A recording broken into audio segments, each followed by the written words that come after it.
저는 얼마 전 소개팅 자리에서 된장녀를 만나서 이야기를 해볼까 합니다. 제 인생에서 역대 최강이어서 황당하기도 하고 요즘 이런 사람이 정말 이렇게 많은 것인지 궁금하기도 해서 이렇게 글을 남겨봅니다. 얼마 전 형이 소개팅 자리가 있다고 해서 소개팅에 다녀왔어요. 제 나이가 30대 후반이다 보니 가족들 걱정이 많아요. 정말 괜찮은 사람이라고 침이 마르게 칭찬을 하더라고요. 뭘 보고 그런 말을 했는지 모르겠네요. 상대방 여자도 30대 후반이었어요. 이야기를 하다 보니 첫인상은 나쁘지 않더라고요. 화장을 좀 진하게 한 것 빼고는 그냥저냥 평범했어요. 둘이서 밥도 먹고 차도 한잔 마시고 분위기도 나쁘지 않았고요. 서로 알만한 사람들이 소개를 해주어서 알만큼은 안다고 생각했어요. 그렇게 몇 시간 대화도 잘하고 집에 갈 시간이 되어서 제가 여자분에게 집까지 데려다 준다고 했어요. 괜찮다고 사양하는데 아니라고 데려다 준다고 했더니 좋아하더라고요. 그렇게 주차장으로 내려와서 차를 타고 집에 데려다 주는데 소개팅녀가 갑자기 말이 없어진 거예요. 그전까지는 계속 이것저것 물어보고 말도 많았었거든요. 저는 그냥 단순하게 밀폐된 공간이라 좀 어색해서 그런가 보다 하고 생각하고 말았어요. 잠시 후 그 여자분 동네에 도착을 했는데 근처에서 그냥 내려달라고 하더라고요. 제가 집 앞까지 데려다 준다고 했는데 괜찮다고 빨리 내려달라고 하더라고요. 그래서 내려줬는데 잘 가라고 한마디 하고는 총총히 걸어가더라고요. 저는 사실 그때까지도 잘 몰랐어요. 그때 파악을 했어야 했는데 말이죠. 집에 들어가서 여자분에게 오늘 즐거웠다고 다음에 또 뵐 수 있을까요? 라고 문자를 보냈어요. 그런데 문자를 보고는 답변이 없더라고요. 그래서 피곤해서 그런가 보다 생각하고 다음날 점심을 먹고 난 후 점심을 잘 먹었느냐 라고 묻고는 혹시 다음에 또 볼 수 있을까요? 라고 문자를 보냈는데 한참 있다 문자가 오더라고요. 다짜고짜 저보고 눈치가 없는 거 아니에요? 라고 합니다.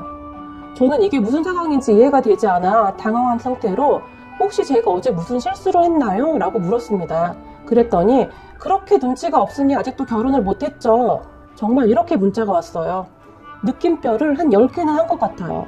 그리고 사실 소개팅녀도 30대 후반인데 결혼을 저만 못했나요? 웃기는 여자더라고요. 저는 이때부터 기분이 정말 나쁘더라고요. 하지만 꾹 참고 알겠다고 연락 안 하겠다고 문자를 보냈어요. 사실 저도 한성격해서 같이 파볼까 하다가 형의 지인분이 소개해준 거라 형 얼굴도 있고 해서 그냥 좋게 끝내려고 했어요. 그런데 잠시 후 소개팅녀가 다시 문자를 했어요. 저기요. 근데 돈도 없으면서 저를 왜 만난 거예요? 라고 물었어요. 이런 미친, 이런 또라이가 있나 싶어서 그냥 무시할까 하다가 괘씸하더라고요. 그래서 제가 다시 물었어요. 제가 돈이 없다고 생각한 기준이 뭐죠? 잠시 후 소개팅녀는 돈이 있었으면 그런 소형차를 타지는 않았겠죠? 그때 알았습니다. 제 차 때문에 그랬다는 것을요. 저는 사실 차에 큰 관심이 없어서 출퇴근용으로 타고 다니고 있었어요. 어머니가 소형차 위험하니까 큰 차로 바꾸라고 잔소리를 하긴 했지만 크게 불편한 것도 없었고 나중에 결혼하면 바꿔야겠다고 생각하고 있었어요. 그런 소개팅녀에게 제가 다시 물었어요. 그럼 제가 돈이 많이 있다고 해서 만난 건가요? 그랬더니 당연하죠. 제가 돈도 없이 소형차 몰고 다니는 줄 알았으면 안 만났죠. 키도 작고 얼굴도 못생겼는데 나같이 예쁜 여자가 당신을 왜 만났겠어요? 그리고는 제가 정신을 차릴 틈도 없이 다시 문자를 보냈는데 저도 완전히 속았어요. 좀 산다고 해서 만났는데 완전 저까지 수준 떨어진 것 같았어요. 진짜 미친 여자였어요. 그래도 저는 참았어요. 미친 사람 상대하지 말자 그러고 있었는데 이 미친 여자가 곧 본인의 결혼 상대 조건이라는 제목으로 문자를 보내왔어요. 첫째, 서울에 최소 30평대 이상 집이 있을 것. 둘째, 적금이 최소 3억 이상 있을 것. 셋째, 차는 무조건 외제차로 있을 것. 넷째, 연봉이 7천 이상일 것. 다섯째, 결혼하고 나서 나는 살림만 할 것이 돈은 남편이 벌어와야 함. 뭐 이런 내용이었어요. 기가 막히더라고요. 그리고 궁금해졌어요. 그래서 소개팅녀에게 제가 물어봤어요. 그럼 본인은 얼마나 준비가 되어 있나요? 라고요. 그랬더니 이 미친 여자가 한다는 소리가 제가 그렇게 부자이면 그런 조건 안 걸죠. 라고 답변을 하네요. 이쯤에서 저는 이 여자가 어떠한 말을 하게 될지 궁금해지기 시작했어요.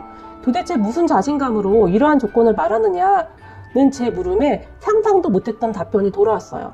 나는 예쁘잖아요. 여자는 예쁘면 다 용서되는 거예요. 진짜 단단히 미친 여자였어요. 얼굴도 무슨 삐에로 같이 생기고 화장을 떡칠하고 와서는 저런 자신감이 어디서 나오는 것인지 미쳐도 단단히 미친 여자였어요. 저는 미안하다고 나는 그런 조건이 되지 않으니 앞으로 좋은 사람 만나라고 대화를 끝냈어요. 그리고는 형에게 전화를 해서는 어디서 된장 김치녀를 소개시켜줬냐고 정말 지랄지랄을 했네요. 형은 몰랐다며 미안하다고 했고요. 그렇게 소개팅녀를 잊어갈 무렵 다시 연락이 왔어요. 거진 한 달 만이었어요. 뜬금없이 잘 지내냐 묻는데 연락처를 지워서 누구세요? 라고 물으니 한 달 전 소개팅했던 여자라고 해서 그제서야 기억이 다시 나더라고요. 그 삐에로 여자라는 것이요. 무슨 일이냐고 제가 물으니 저번에는 본인이 조금 경솔했던 것 같다며 한번 만나자고 합니다. 그래서 저는 그쪽이 원하는 조건이 되지 않으니 다른 사람 만나라고 했어요. 그랬더니 이 미친 여자가 대뜸 저에게 한다는 소리가 서울에 40평대 아파트도 있고 상가도 하나 있다면서요. 그리고 연봉도 엄청 세다고 하던데 라며 맞냐고 묻네요.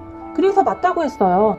사실 저희 어머니가 공인중개사를 하시는데 형이랑 제 월급을 가지고 여기저기 투자를 잘 해주셔서 저는 다른 사람보다 자산이 좀 있는 편이긴 해요.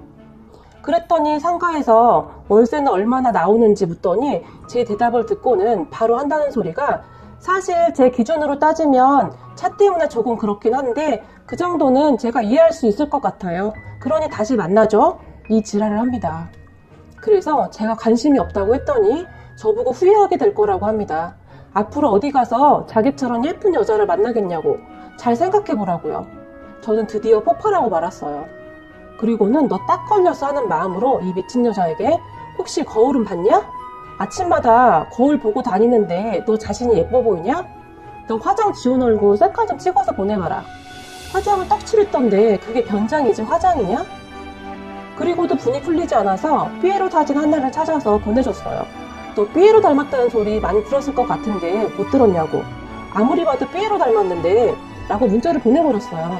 그랬더니 저보고 결혼을 못한 이유가 다 있다며 온갖 욕을 합니다. 그래서 꺼지라고 하고 차단해버렸어요. 요즘 여자들 다 이런 건가요? 어디 무서워서 소개팅 하겠나요? 된장 김치녀야 정신 차리고 살아라. 살다 너 같은 모내증은 처음이다. 머리라도 좋아야 세상 살지. 너 진짜 어떡하냐? 이 와중에 내가 네 걱정이 되는 것인지 모르겠다.